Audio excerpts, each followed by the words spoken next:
O Parque da Água Branca, em São Paulo, recebe a Exposição Nacional do Cavalo Manga Larga. E a Renata Afonso está lá para trazer para a gente as primeiras informações. Oi, Renata. Conversei semana passada com o presidente do Manga Larga e ele me deu aí as boas notícias desse evento aí que toma a semana toda aí no parque e faz o retorno da raça Manga Larga, aonde tudo começou, que é o Parque da Água Branca. Muito bacana.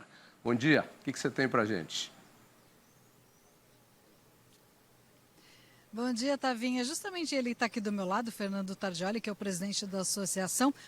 A exposição está voltando aqui para o Parque da Água Branca, é um parque tradicional agropecuário aqui na região centro-oeste de São Paulo, né? Está entre a zona oeste e a região central de São Paulo, onde aqui tudo começou. O Fernando está aqui do meu lado. Fernando, boa tarde.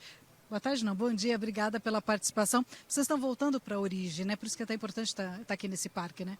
Bom dia, Tavinho. Bom dia a todos os espectadores do Dia a Dia Rural. Um prazer receber o Terra Viva aqui na 46ª Exposição Nacional do Cavalo Manga Larga, onde a gente está de volta para casa. Né? O Parque da Água Branca, que traz uma memória afetiva muito grande para todos os mangalarguistas, né? Que durante décadas foi sede da nossa associação, e a partir de março do ano que vem nós estamos retornando para cá. Com a sede, com a Nacional, a gente já voltou, né, depois de 23 anos, nacional aqui em São Paulo, no Parque da Água Branca. Conversei com alguns criadores, eles me disseram isso, da importância de voltar para cá. É um parque tombado, né? Um parque faz parte do patrimônio histórico. Por que é tão importante voltar para cá? Na verdade, pelo simples fato de estar num local que faz parte da raiz do manga larguista, da história da raça manga larga, e estando em São Paulo, com toda a importância da capital, né, do estado de São Paulo, centro financeiro, né, referência total na América Latina, utilizando essa vitrine, esse palco tão importante para o cavalo manga larga, localizado numa região tão nobre da cidade de São Paulo. Esse parque é um verdadeiro oásis. Oásis mesmo. Tavinha, agora o Paulinho está mostrando a competição, né? São dois campeonatos, né, paralelos. Os animais são avaliados por morfologia e também pela marcha. São cerca de 400 animais e agora na pista é a Égua Júnior. É isso, né? Animais com até 48 meses de idade. Explica um pouco dessas categorias. Como é que os animais são avaliados? Os julgamentos, na verdade, eles são divididos por sexo, então machos competem separados das fêmeas. A partir de 12 meses eles podem iniciar a sua vida esportiva, e nas primeiras categorias esse intervalo é de 6 em 6 meses. Então a gente começa com as categorias de 12 a 18 meses e assim vai subindo sucessivamente, sendo que a partir de 36 meses e um dia os animais eles competem montados, eles são apresentados obrigatoriamente montados. Com menos de 36 meses eles também têm a sua marcha avaliada, mas aí sendo puxados ao cabresto.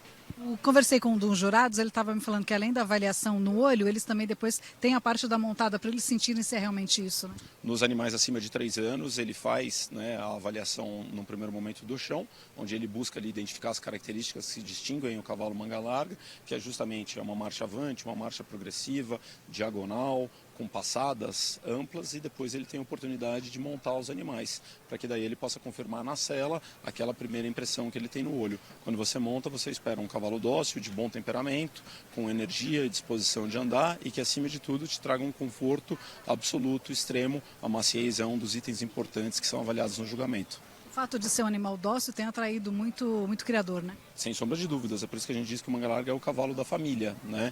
E nós convidamos a todos para que venham, conheçam, experimentem e, inevitavelmente, se apaixonem pelo cavalo manga larga. Um cavalo com uma aptidão de sela, um cavalo indicado para mulheres, para crianças, para cavaleiros ainda inexperientes, com um grau de equitação inicial, e que depois ele consegue, né, atender às demandas dos cavaleiros mais exigentes, conforme, né, esse nível de equitação vai subindo. E, acima de tudo, um cavalo vocacionado para a marcha, mas também com uma vocação muito grande para o esporte, para as cavalgadas, para as romarias, para as provas de ranchote, onde o manga larga tem se destacado nessa nova modalidade que a gente vem abraçando, nas provas funcionais, de maniabilidade, baliza. Então isso mostra, na verdade, que a gente tem uma seleção de um cavalo completo com muita aptidão. São 90 anos de associação, é muita história, né? Muita história para ser contada. 90 anos desde a fundação da associação em 25 de setembro de 1934, quando se idealizou justamente um cavalo de sela de padrão internacional, o que fez com que a seleção fixasse as características encontradas naquele grupo inicial de indivíduos que foi selecionado, né, por um seleto grupo de fazendeiros na ocasião, que decidiram fundar a associação. De 90 anos para cá, sem dúvida nenhuma, a gente passou por um progresso genético e zootécnico muito significativo, que garantiu, na verdade, para a raça manga larga a fixação dessa característica de sela, da marcha que o distingue de todas as outras raças brasileiras, que faz com que o manga larga seja a raça melhoradora, inclusive das raças concorrentes, que usam a genética da raça manga larga para evoluir. E nesse sentido, a associação completa 90 anos, né, num processo de fomento, de divulgação e com o desafio de interiorizar e capilarizar o cavalo manga larga para todas as regiões do Brasil onde a gente já está, mas de aumentar cada vez mais essa presença.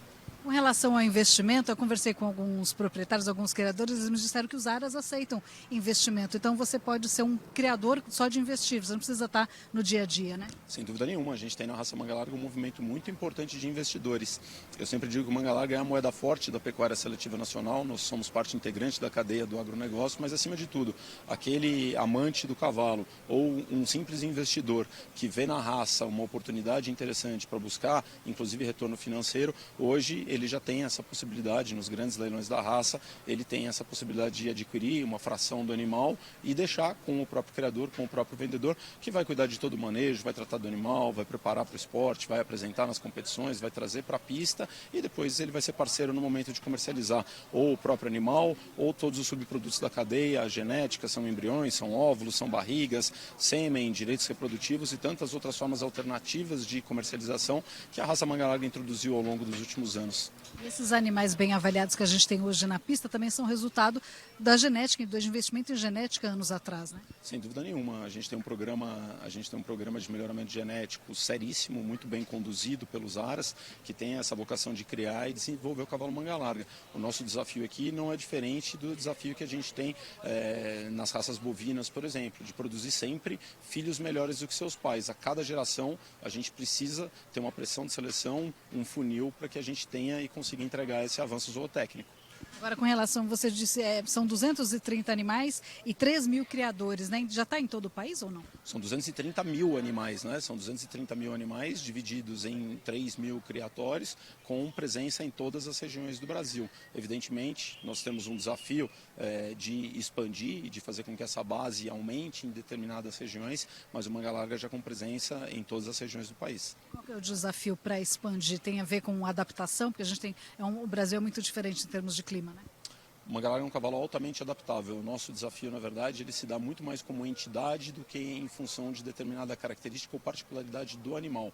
Nosso desafio é ter uma entidade que alcance o mesmo nível de evolução que alcançou a tropa, que alcançou, na verdade, né, o plantel da raça manga larga. Para isso, a entidade ela precisa ser forte e ela precisa construir as condições necessárias para que cada associado, para que cada criador ou para que cada amante, usuário do cavalo manga larga possa usufruir e desfrutar dessa paixão da maneira que melhor lhe convém. Pode ser nas pistas, pode ser no esporte, pode ser nas cavalgadas, né? Mas a gente tem que criar a possibilidade de que cada um possa participar da maneira que ama e da maneira que deseja.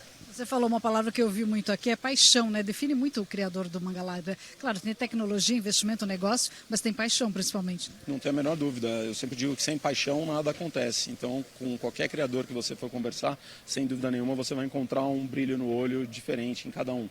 Agora aqui nessa pista, ela tem alguma coisa técnica para essa exposição ou não é uma pista comum? A pista é preparada, né? A pista passou por um grande preparo para poder receber esse evento e são feitas manutenções periódicas, inclusive durante o julgamento. Então, por exemplo, agora a pista está sendo molhada, a gente tem um caminhão-pipa ali para que a gente tenha o piso adequado, para que ela não fique fofa demais, não fique muito pesada e não atrapalhe a performance dos animais, que os animais possam realmente desfilar o melhor das suas características. Como a gente tem as grandes estrelas da seleção nacional aqui desfilando por essa pista, é justo que a gente tenha um palco preparado e adequado para que eles possam passar por aqui. E aqui, esses aqui são os obstáculos? Eles passam por esses obstáculos ou não? Como funciona? Todos os animais montados, ou seja, aqueles a partir de 3 anos, eles têm que cumprir uma etapa funcional. Justamente para quê? Para que a seleção não se faça única e exclusivamente em função da marcha ou da beleza. Eles têm, né, que fazer a figura da margarida no tambor, eles têm que fazer o recuo, abrir a porteira, fazer as balizas com a troca de mãos, com a troca dos apoios e tudo mais, para mostrar, na verdade, o quê? A facilidade e a aptidão do cavalo manga larga. Essa pista é uma pista que ela tem o propósito de simular o dia a dia campeiro, ali dando uma fazenda, quando você necessariamente vai ter que encostar o cavalo para abrir uma porteira, você vai ter que afastar para pegar um boi, ou partir no galope atrás dele, desviar de obstáculos naturais, buracos, tocos, árvores. Então essa pista ela busca, né, enfatizar essa característica do cavalo manga larga e também funciona como uma seleção importantíssima de temperamento, quando no início o cavaleiro ele tem que desmontar, tirar o chapéu, mostrar para o juiz e montar de novo num cavalo que fique parado, que aceite ser montado com muita facilidade, como é justamente a característica da raça. Ótimo, Fernando. Obrigada pela participação, parabéns pelo campeonato, pela exposição. Tavinho, viu só que interessante? Muito conhecimento aqui, eu volto com você. Ok, Renata, obrigado aí pela participação, abraço no Fernando e parabéns aí pela Nacional do Manga Larga.